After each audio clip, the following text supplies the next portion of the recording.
प्रभु यीशु मसीह के मधुर और मीठे नाम में आज दिनांक 2 सितंबर दिन शुक्रवार को हम आप सब अपम के श्रोताओं का हार्दिक स्वागत करते हैं। आज के दिन के लिए जो वचन है वो लिया गया है उत्पत्ति की पुस्तक उसका 8 अध्याय 9 पद।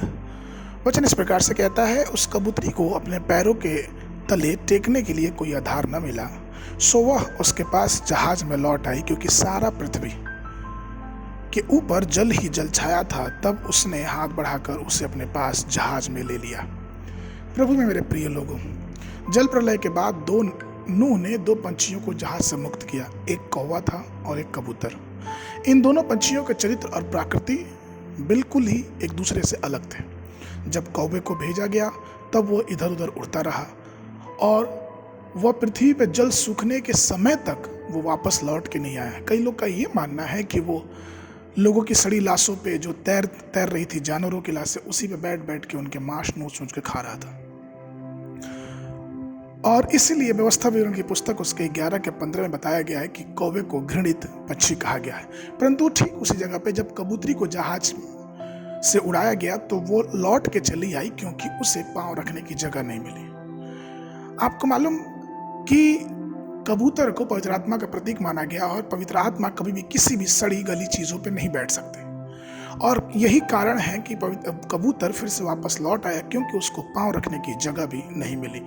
यूं कह सकते हैं कि उसके रहने योग्य या उसके पांव रखने योग्य कोई भी जगह नहीं मिली। ठीक उसी प्रकार से जब हम और आप अपने जीवन को खोलते हैं और परमेश्वर की आत्मा हमारे जीवन पे आती है, तो अगर हमारे जीवन में सड़ाहट, बदबू और हर प्रकार के पाप रहेंगे तो पवित्र आत्मा हमारे और आपके जीवन में निवास नहीं कर सकेगा। जिस प्रकार से वो कबूतर, कहीं उसको पांव रखने की जगह नहीं मिली और वो जहाज में वापस आ गया। हमें और आपको चाहिए कि हम अपने जीवन को पवित्र करें, कि कभी भी जब पवित्र आत्मा आए तो वो हमारे जीवन में वास करने पाए।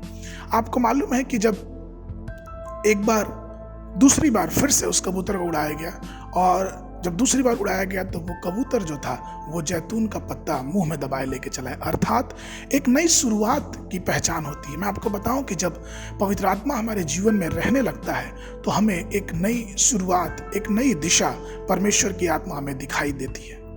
और पवित्र शास्त्र कहता है कि जब उस कबूतर को तीसरी बार उस जहाज से बाहर उड़ाया गया तो वो फिर पृथ्वी पर कभी नहीं लौटा। अर्थात उसका स्थायी रूप उस पृथ्वी बन गया। और यही परमेश्वर की आत्मा भी चाहती है कि हम और आप उस पवित्र आत्मा के अस्थायी रूप के लिए अपने जीवन को समर्पित कर दे। वो पवित्र आत्मा जैसे पेंतिकोस्त के दिन चेलों के ऊपर उतरा, और आज भी करोड़ों दिलों में वो पवित्र आत्मा बसता है, जो हमें परमेश्वर के और करीब लेके जाता है। तो आइए हम अपने जीवन को पवित्र करें और पवित्र आत्मा को अपने हृदय में निवास करने के लिए एक उत्तम से उत्तम स्थान दें, जिससे हमें परमेश्वर और भी आशीष देने पाए।